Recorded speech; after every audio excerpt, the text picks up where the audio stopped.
Chers amis, bonjour, merci d'être venus en cette deuxième année après-midi de Salon CE pour le débat organisé par le groupement des organismes employeurs de l'économie sociale, le GOES, qui porte sur un sujet un peu ardu pour un salon qui est souvent marqué par le festif. Il s'agit de la place singulière des employeurs de comités d'entreprise, puisque les employeurs de comités d'entreprise sont pour l'immense majorité d'entre eux des militants, enfin la quasi-totalité d'entre eux des militants syndicalistes à la base, et donc se retrouver dans cette double posture d'employeurs et de syndicalistes. Et or, nos comités d'entreprise employeurs doivent fonctionner si ce n'est comme les entreprises ordinaires, du moins comme de vraies entreprises de l'économie sociale, avec les valeurs et les principes de cette économie sociale et solidaire. Donc c'est de ces questions que nous allons parler, mais il est évident que, compte tenu des circonstances du temps, c'est comme ça qu'on dit, nous n'allons pas pouvoir... sur notre débat vont planer les ordonnances dites Macron, qui, dans la suite des lois du travail successives, font peser sur les comités d'entreprise, les CHSCT et l'ensemble des institutions représentatives du personnel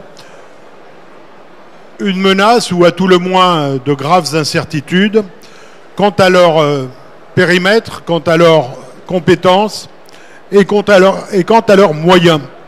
Et s'agissant de notre fonction employeur, nous sommes très attentifs à savoir les moyens que nous pouvons avoir pour faire fonctionner nos structures au bénéfice des salariés de nos entreprises, mais aussi pour travailler avec nos salariés.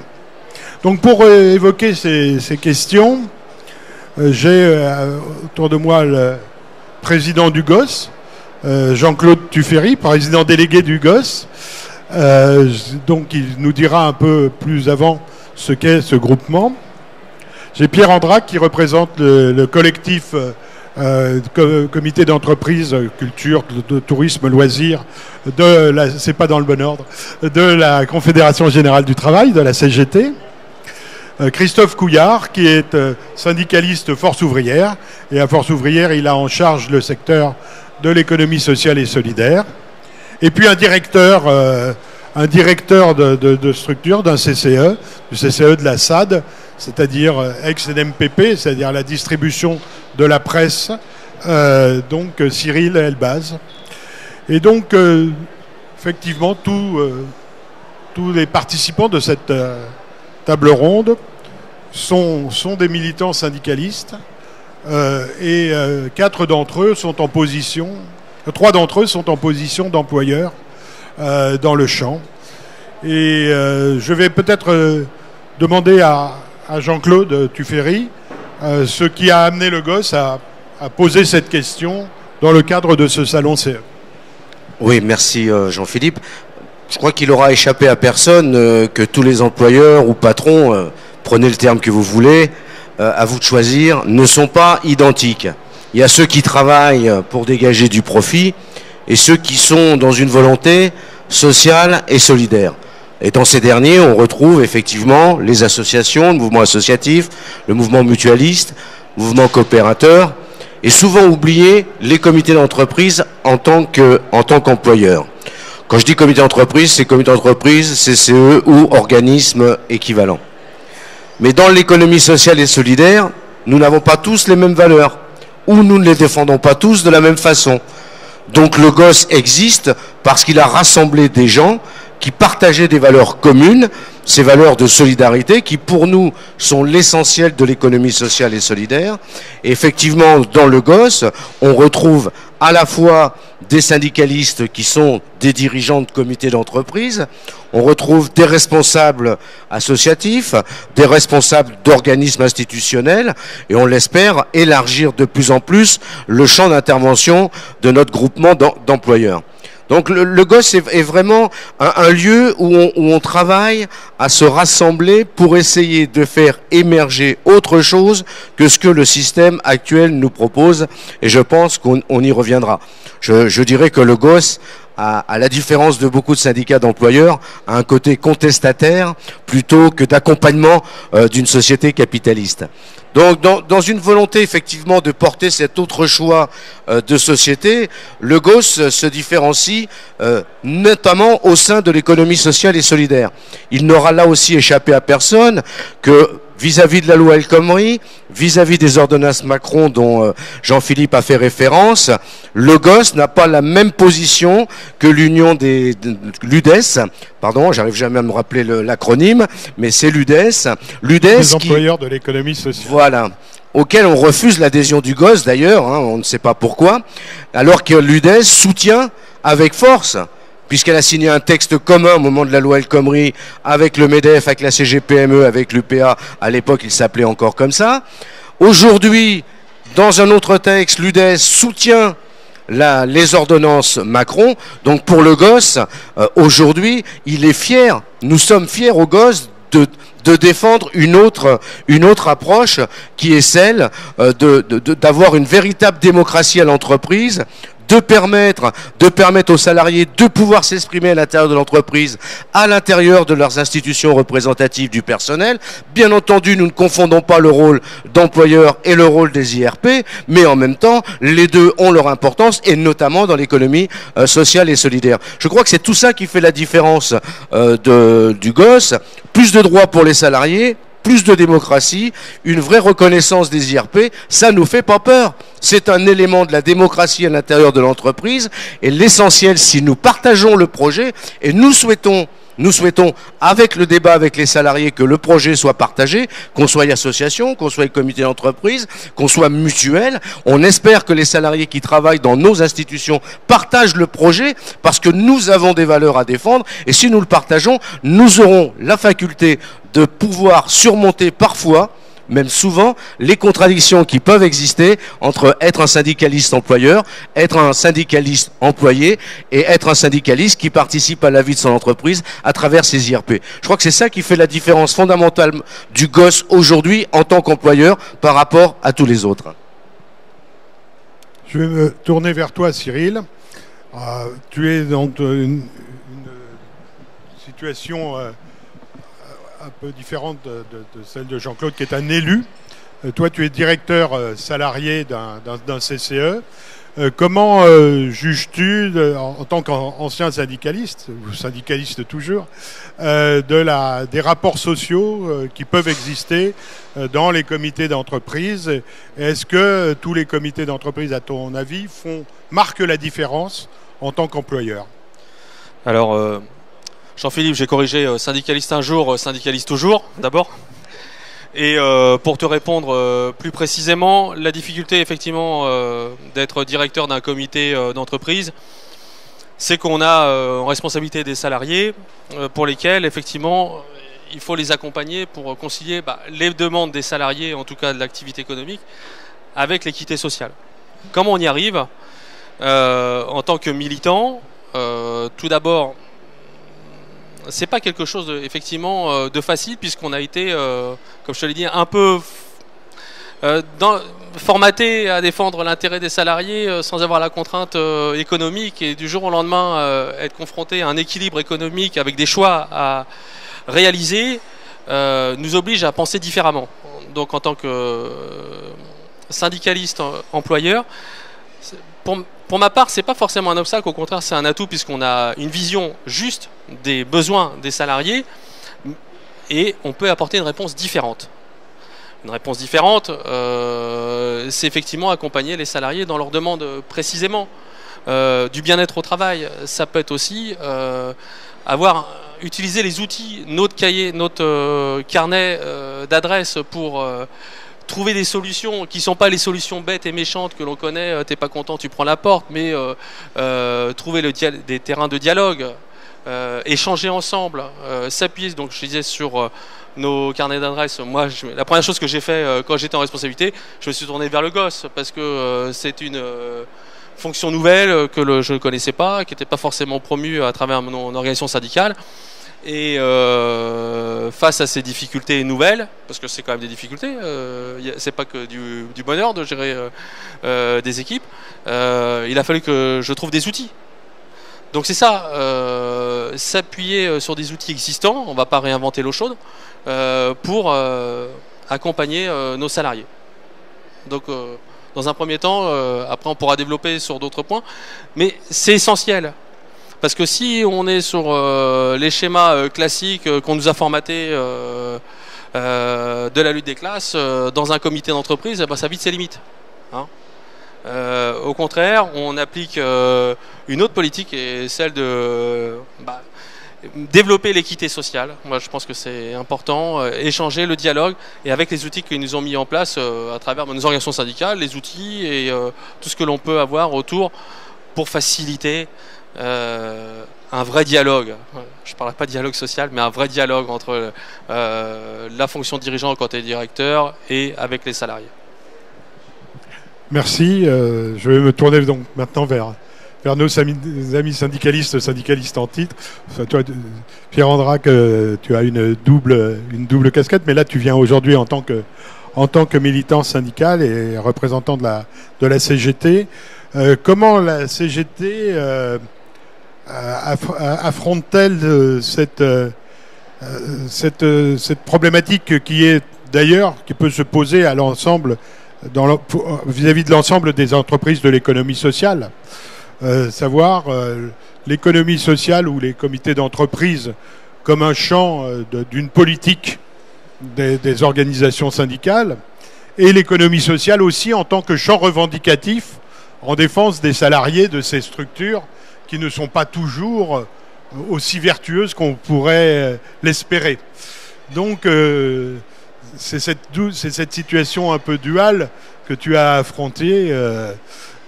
Comment l'affrontes-tu dans une première prise de parole? Déjà, sur le... je ne vais pas complètement parler au nom de la CGT en tant que telle. Je représente là Lamia Bégin qui dirige le collectif confédéral sur les activités sociales, culturelles et sportives, notamment en direction des CE. Et c'est effectivement une réflexion au sein du collectif sur la position particulière syndicaliste employeur qu'on n'a pas abordé spécifiquement. Et c'est vrai que Lamia m'a demandé de venir intervenir à sa place pour pouvoir, parce que effectivement, j'ai une position particulière où je suis militant syndical depuis longtemps. J'étais délégué syndical régional il y a quelques lustres, tout en étant directeur technique dans le spectacle, avec donc la contradiction de faire travailler des équipes de professionnels permanents et intermittents du spectacle avec des horaires décalés, tout en étant représentant syndical dans le champ, ce qui est quand même un petit peu encore plus tordu qu'en général. Et puis actuellement, j'ai la charge de diriger le comité d'entreprise du spectacle vivant, donc une petite entreprise de 25 salariés, et où de toute façon la position syndicale au départ, comme disait Cyril, on ne peut pas l'oublier. Et pour moi, c'est comment on fait les moins mauvais compromis à partir d'un dialogue permanent avec les salariés, avec les représentants du personnel. Et il est essentiel pour ça que quand on est sur une table autour d'une table en train de discuter, on ne se comporte pas comme le délégué du personnel, justement. Même si on l'a été et même si la tentation est grande. Et je dirais que la première difficulté, c'est celle-là, de ne pas se retrouver délégué du personnel face au délégué du personnel, parce que ça peut être très stérile. Et par contre, quand on assume cette position particulière et effectivement pas facile, on peut arriver à des accords, à des compromis qui sont acceptés par tout le monde et qui du coup on peut faire respecter sereinement, y compris quand parce qu'on peut l'être confronté malheureusement à des salariés qui, parce qu'ils sont embauchés par des représentants syndicaux. Moi, je suis directeur salarié, mais mon patron à moi, c'est un conseil de gestion de 17 élus, dont 16 CGT et 1 Force ouvrière. Donc effectivement, j'ai été à cette place il y a 15 ans, donc je vois bien la contradiction. Et donc je suis un peu entre le marteau et l'enclume. À un moment, notre fonction, elle est d'abord de proposer des activités sociales pour les salariés du champ, et il ne faut pas que le bien-être des salariés du CE que nous sommes se fasse au détriment des autres.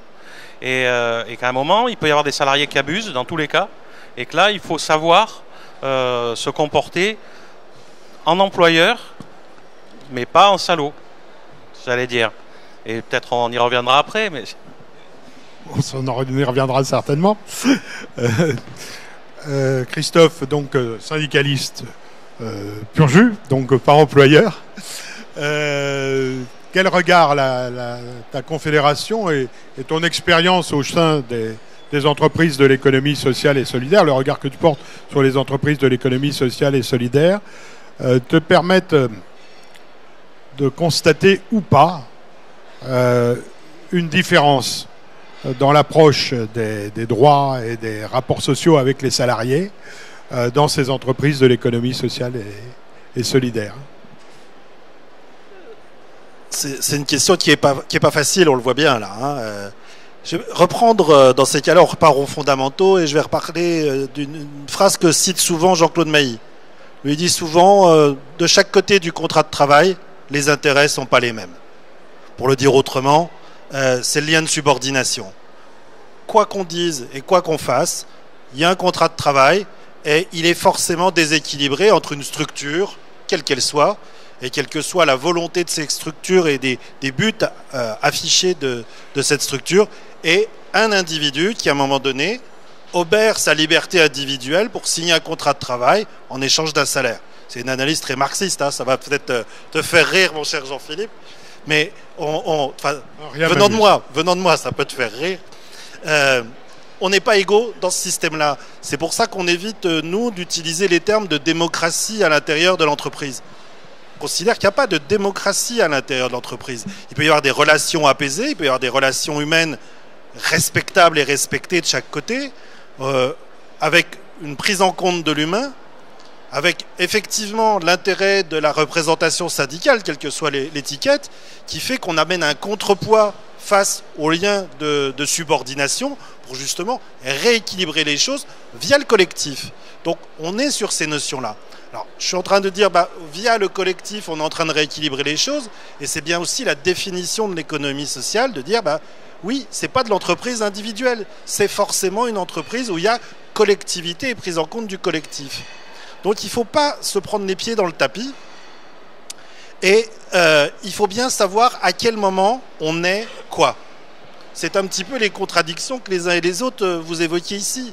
Il y a un moment donné, si on est dans la situation de l'employeur pour faire tourner la boîte, on est là pour faire tourner la boîte. Mais comme on est aussi des gens avec une certaine forme d'éthique et tournés vers les individus et le bien-être des salariés, on ne va pas faire tourner la boîte au détriment de la santé et de la situation financière des salariés. Je pense que c'est comme ça qu'il faut le comprendre. C'est-à-dire qu'il faut qu'on arrive à trouver, et ce n'est pas quelque chose qui s'établit une fois pour toutes, la juste rémunération, les bonnes conditions de travail des uns et des autres, justement pour ne pas déséquilibrer la boîte. Si on fout en l'air la boîte, on fait perdre le boulot à tout le monde, et aussi on manque à ceux qui nous ont mis là parce qu'il y avait besoin que cette boîte existe. Je parle d'une façon générale sur l'économie sociale. Donc le besoin ne disparaissant pas, si on déséquilibre le système trop au bénéfice des salariés, on n'atteint pas un premier objectif. Par contre, et c'est aussi ça le défaut d'un certain nombre d'entreprises, je dirais peut-être les très grosses entreprises de l'économie sociale quelquefois, d'oublier que les salariés, c'est pas juste une ressource humaine et un élément de production de l'industrie dans laquelle on est. Ça veut dire qu'il faut prendre en compte l'être humain et respecter cet être humain et lui donner sa juste place. Alors, comme les choses ne peuvent pas s'établir, il faut que justement les institutions à l'intérieur de l'entreprise jouent tout leur rôle. que le comité d'entreprise joue son rôle lorsqu'il s'agit du comité d'entreprise, que la représentation syndicale et que les délégués syndicaux négocient ce qu'il y a à négocier chaque fois que c'est nécessaire. Il ne peut pas y avoir d'État stable. Juste un petit point aussi, parce que, y compris nous-mêmes d'ailleurs, on se fait des fois piéger dans nos organisations, qu'on soit détaché pour notre organisation ou salarié de cette même organisation. À quel moment on est mis à disposition, c'est-à-dire qu'on rend un travail pour l'organisation à laquelle on appartient, et à quel moment on devient militant. Il faut, à un moment donné, qu'il y ait une limite. Si être militant, c'est travailler de 8 h du matin jusqu'à 24 h du soir, dormir 3 heures et y retourner, alors on peut le faire quand il y a un congrès, on peut donner le coup de main quand il y a la bourre, parce que ça c'est le travail militant, mais si c'est en continu comme ça ne peut pas fonctionner. On n'est pas là pour ça, c'est pas fait pour ça. Et je pense que dans l'économie sociale, il y a quelquefois, dans le champ associatif par exemple, un mélange des genres. Les bénévoles qui viennent faire fonctionner leur association, ils ont à cœur qu'elle fonctionne, ils y donnent leur temps, leur énergie, parce que c'est leur bon vouloir, et ils ont raison de le faire. Lorsqu'ils ont des salariés à l'intérieur même de cette entreprise, ils peuvent être eux-mêmes militants. Néanmoins, il ne faut pas oublier qu'ils sont d'abord salariés de cette même entreprise. Bon, je ne veux pas être trop long, on y revient tout à l'heure. Oui, à partir d'une remarque, je voudrais revenir vers toi, Pierre. À partir d'une remarque que vient de faire Christophe Couillard, il ne peut pas y avoir nous ne croyons pas à la démocratie dans l'entreprise. Et ça me fait penser, puisqu'il y a Patrick Gobert dans la salle, l'humanité, à la veille, le jour de la première manifestation contre les ordonnances Macron, a donné la parole à Jean Auroux. Donc, affirmant à travers cela qu'il pouvait y avoir démocratie dans l'entreprise. Quel est ton regard ? Le fait que la démocratie existe dans l'entreprise, c'est bien. Ça ne veut pas dire que c'est les salariés qui démocratiquement décident de la manière dont l'entreprise doit fonctionner. À un moment, celui qui a la charge d'être l'employeur ou de le représenter, c'est lui qui va prendre les décisions.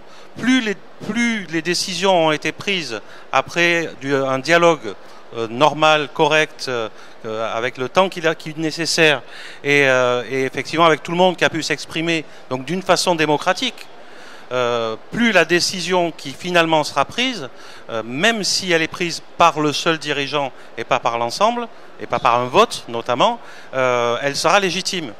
Elle est très rarement, cette décision, acceptée par tous. Parce qu'il y a des divergences qui s'expriment. Par contre, quand on est dans ce type de débat, de prise de position, la décision finale, qui peut être de forme autoritaire, je vais donner un exemple qui me vient à l'esprit, finalement elle fonctionne mieux, et ceux qui étaient réfractaires avant se plient à cette décision. L'exemple que je vais donner, c'est un cas tout à fait particulier de la structure que je dirige, où au fil des années, était arrivée une dérive autour de la prise en compte du fait qu'en Île-de-France, notamment à l'occasion des grèves, mais pas seulement, il y a souvent des problèmes de transport, même si la RATP fonctionne bien. Mais c'est normal, sur un réseau comme ça, il y a plein de choses qui peuvent se produire, comme en voiture, et le choix a été fait de ne pas pénaliser les salariés qui arrivent en retard suite à des problèmes de transport, quels qu'ils soient. C'est un choix permanent qui s'applique tous les jours, et en période de mobilisation, le choix a été dit, c'était arrivé jusqu'à dire qu'un salarié qui ne peut pas venir parce qu'il n'a pas des moyens de transport à sa disposition était quand même payé. Et ça a amené à la dérive que certains qui habitaient plus près, qui avaient la possibilité de venir quand même, disaient après tout, celui d'à côté il vient pas, il est payé quand même, donc je ne vois pas pourquoi je viendrais moi qui peux venir. Et on avait des gens qui du coup étaient clairement dans cette position-là, et puis d'autres qui râlaient parce qu'ils trouvaient que c'était pas normal, même s'ils venaient quand même travailler. Et effectivement, le fait de dire quelqu'un qui vient travailler, qui fait l'effort de venir travailler quand même s'il travaille qu'une demi-journée sur la journée, ou quelqu'un qui vient pas du tout, qui essaye même pas, même s'il pouvait, c'est pas logique, c'est pas juste qu'il soit traité de la même manière.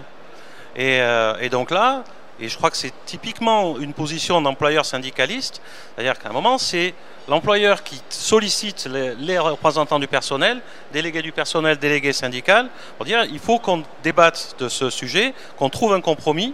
Et à ce moment-là, on a discuté 1h30, et le compromis a été écrit sous forme d'une note de service, qui était de dire que quand il y a un mouvement social, il y a une demi-journée qui est payée au minimum. Quelqu'un qui vient travailler, il aura sa journée. Quelqu'un qui ne vient pas, il aura la demi-journée qui compense celle qui est payée à ceux qui ont des problèmes de transport. Et ça, tous ceux qui râlaient au début et qui ont amené cette discussion, on a été d'accord et ça se passe extrêmement bien. Alors c'est un exemple qui est pas forcément reproductible, mais je pense que c'est un bon exemple de comment on peut arriver d'une manière assez singulière malgré tout à traiter ce problème-là. Les rapports sociaux se construisent jour après jour, au-delà de toutes les déclarations de principe.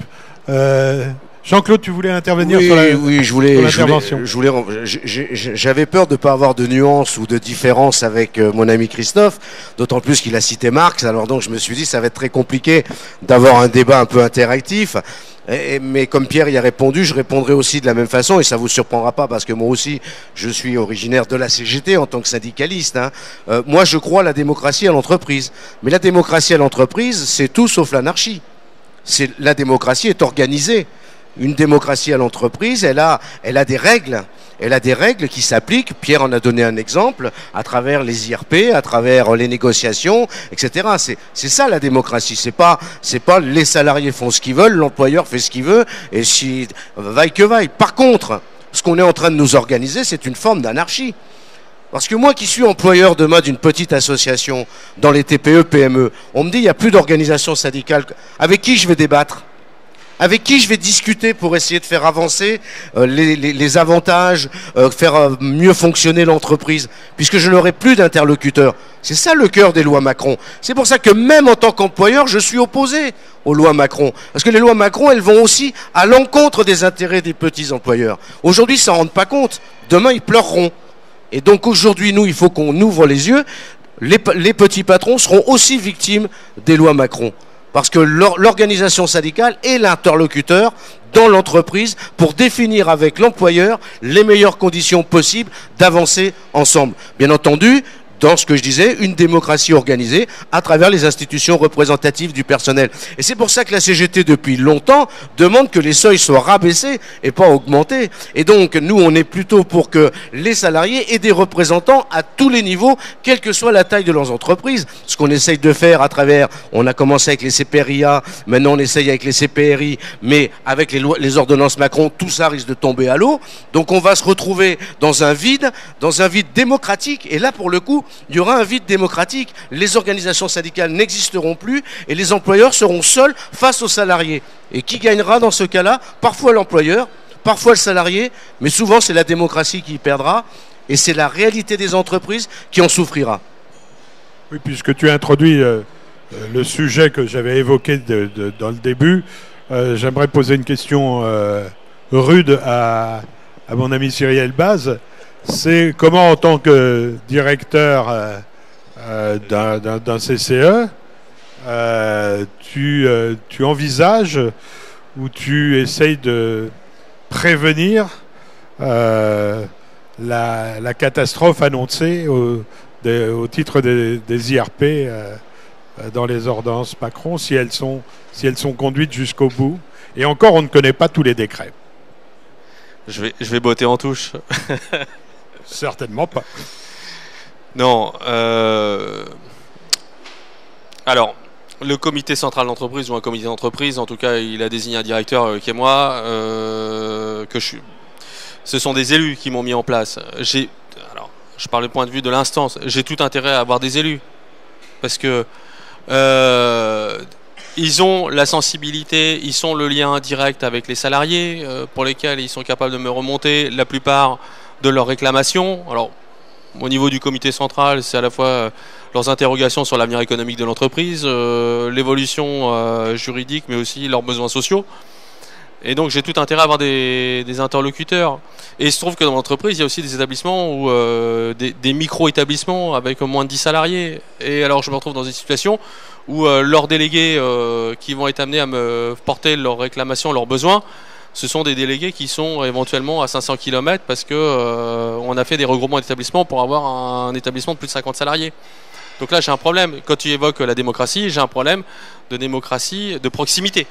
Ça veut pas dire que j'ai un problème démocratique, mais j'ai un problème de démocratie de proximité. C'est le premier point. Ça, c'est pour faire fonctionner l'instance. Après, en tant que directeur, j'ai des salariés. Alors, je pourrais me dire, bah, je me félicite, je suis content. Ça m'évite de tenir une réunion de CE tous les mois, mais maintenant c'est tous les 2 mois. Et puis maintenant, même au niveau du comité central, ça va être la téléconférence ou téléphonique. Ça me fait des réunions en moins en tant que directeur organisé. Et donc ça me fait du boulot en moins, je suis content. Mais la réalité, c'est qu'effectivement tu prives, tu prives un lieu d'instance de discussion qui est riche. Quand j'ai un comité central, alors la loi elle dit un tous les 6 mois, et qu'en réalité on se voit beaucoup plus souvent parce qu'on a des moyens syndicaux qui nous permettent de voir plus souvent, c'est l'occasion d'échanger énormément. Demain on supprime ces possibilités de se retrouver, on va y perdre. Et y compris les salariés, in fine, y compris dans une grosse entreprise, parce que tu parles de la PME, où on leur prive des moyens de représentation, moins de 50 salariés, moins de 10, déjà, il n'y en avait pas, moins de 50, maintenant, on peut se priver des syndicats. Une entreprise comme la mienne, où on est 800, on va écarter de plus en plus les pouvoirs de dialogue, les lieux de discussion, et il va en ressortir quoi ? C'est moi, en tant que directeur du comité central, qui va être obligé d'interroger individuellement chaque salarié en faisant des quiz. Qu'est-ce qui vous intéresse l'année prochaine, quels sont vos problèmes dans l'entreprise?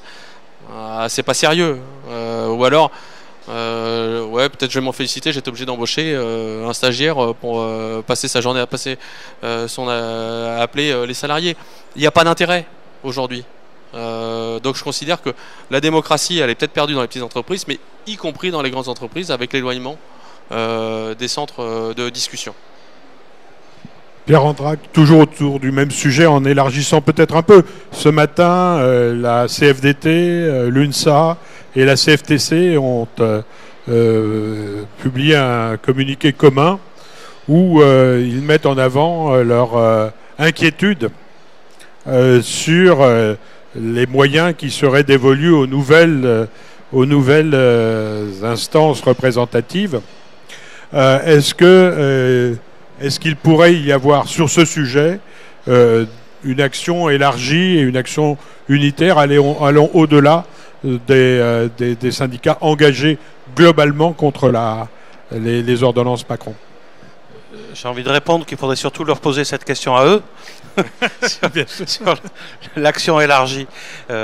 Sur les actions contre les ordonnances, c'est pas la CGT qui s'oppose au regroupement. Là-dessus, par contre, on est évidemment dans la même inquiétude au sein de la CGT, parce que les moyens sur les instances regroupées, les moyens des CE tout court, et là aussi, dans un secteur particulier qui est le spectacle vivant public dont je suis issu, on a depuis longtemps une tradition d'avoir amélioré la loi en ayant créé des comités d'entreprise conventionnels à partir de 10 salariés. On a obligatoirement des délégués du personnel à partir de 5, équivalent temps plein. Et donc, comment, avec les ordonnances Macron et la possibilité de déroger à la convention collective, puisqu'évidemment que ces points-là ne font pas partie de ce qui est l'ordre public conventionnel défini dans l'ordonnance, comment on va pouvoir fonctionner et continuer la mission de mutualisation des activités avec des ordonnances qui permettent à tout employeur qui le décide, pour faire une économie de 25% de la masse salariale brute, de ne plus contribuer aux activités sociales. Donc effectivement, nous on va se mobiliser, et dans le spectacle, tout le monde se mobilise déjà là-dessus.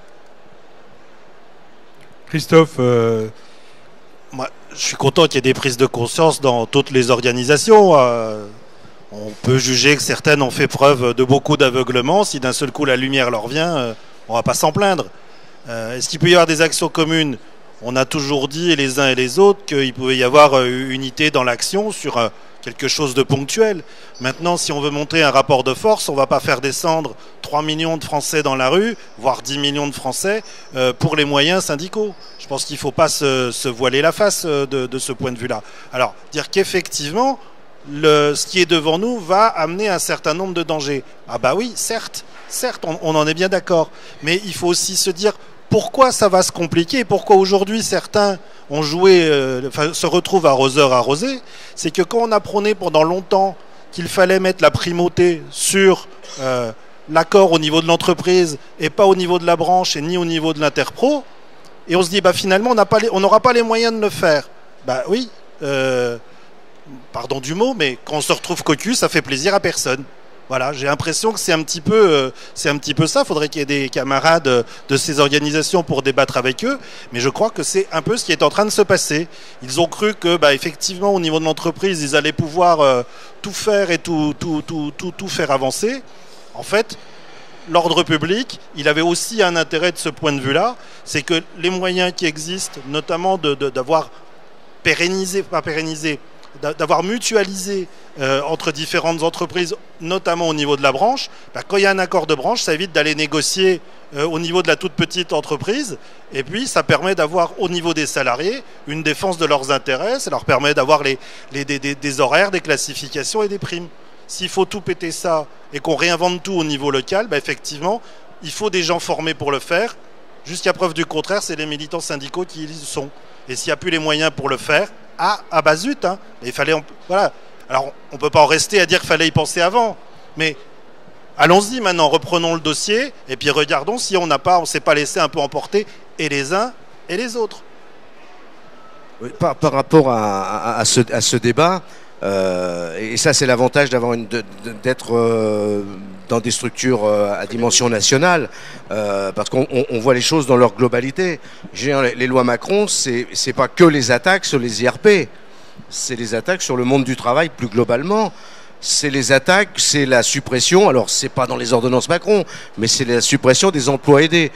Pas que les emplois aidés étaient la tasse de thé des syndicalistes, mais ils avaient une utilité. On ne peut pas les supprimer du jour au lendemain, parce que ça va remettre en cause beaucoup de structures associatives qui vivaient en partie sur les emplois aidés. Donc nous, on était plutôt pour leur remplacement par de véritables emplois, mais pas pour leur suppression pure et simple, sans politique de rechange.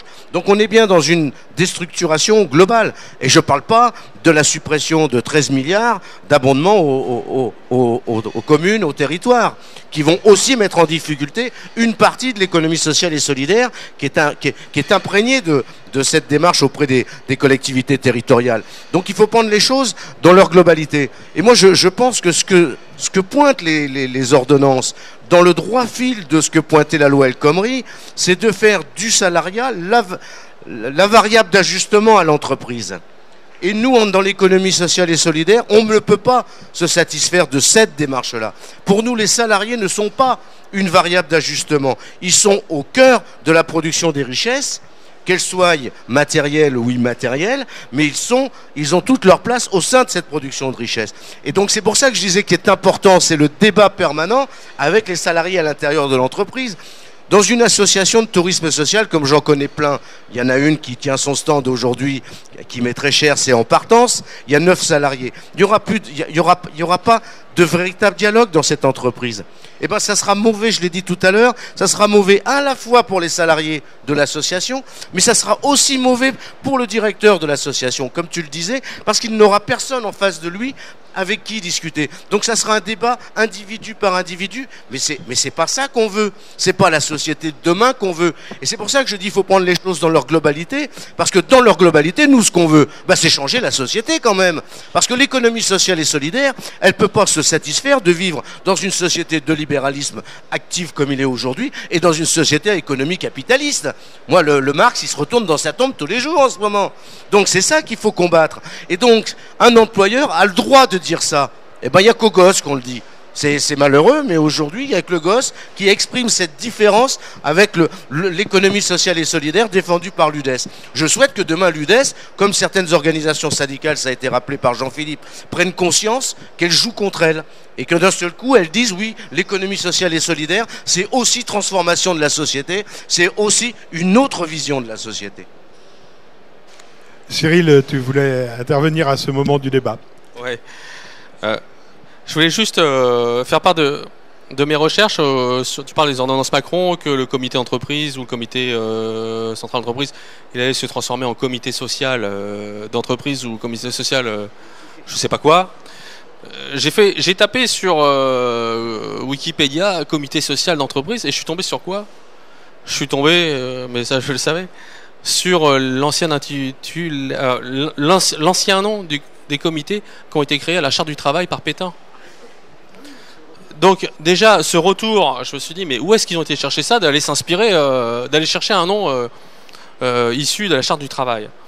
Et on est un peu plus loin, on s'aperçoit que qu'est-ce qu'ils développaient en 41. Ils expliquaient tout simplement qu'il fallait absolument que ces comités sociaux, ils s'interdisent toute immixtion dans la gestion économique de l'entreprise.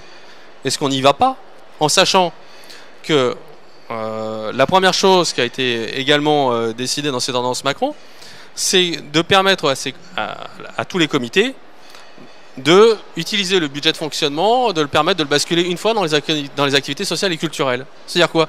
Moi, je connais énormément de CE qui n'ont pas forcément une vision très politique, qui ont des budgets de fonctionnement énormes, qui ne savent pas quoi faire. Et là, notamment ces CE qui sont gérés par d'autres organisations syndicales, ils se félicitent de ces ordonnances Macron parce qu'ils disent « Ah, j'ai 1 million sur la caisse là, du budget de fonctionnement que je n'ai pas pu utiliser pendant 10 ans, je vais pouvoir satisfaire les demandes des salariés en basculant une fois pour toutes ce budget. » Même si l'ordonnance Macron sacralise le 0,22 maintenant, il rajoute 10%, mais tu peux faire des allers-retours. Et du coup, progressivement, le budget qui était alloué à la défense des salariés à travers les comités d'entreprise, il disparaît.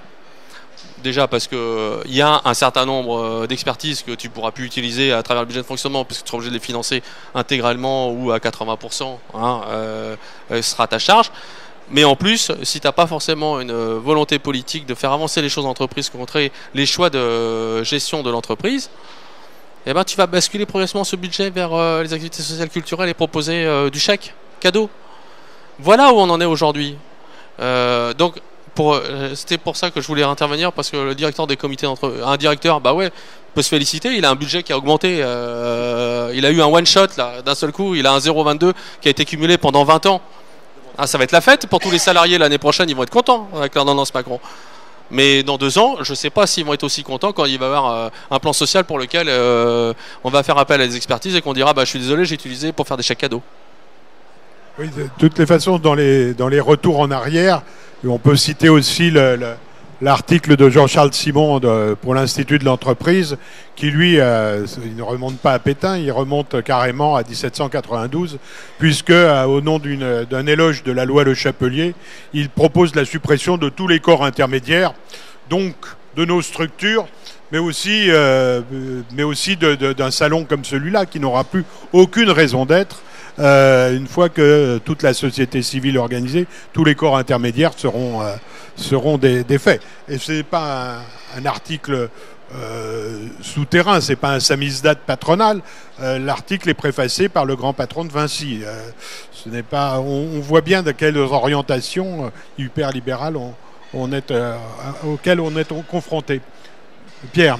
Oui, j'avais juste une petite réflexion, mais tu l'as dit déjà en partie, sur le fait que dans les ordonnances Macron, quand quelque chose apparaît positif, il faut bien chercher à côté pourquoi il y a ça. C'est qu'effectivement, l'objectif de pouvoir transférer le budget, c'est d'empêcher les comités d'entreprise de faire des expertises économiques, et donc encore de les empêcher encore plus d'agir sur la gestion économique de l'entreprise. Puisque comme ils vont devoir les financer, une fois qu'ils auront dépensé, comme tu l'as dit, il n'y aura plus moyen de faire des expertises. Bien, écoutez, on va pour ce premier tour de table, on on va en finir ainsi. Nous allons maintenant nous tourner vers vous dans la salle pour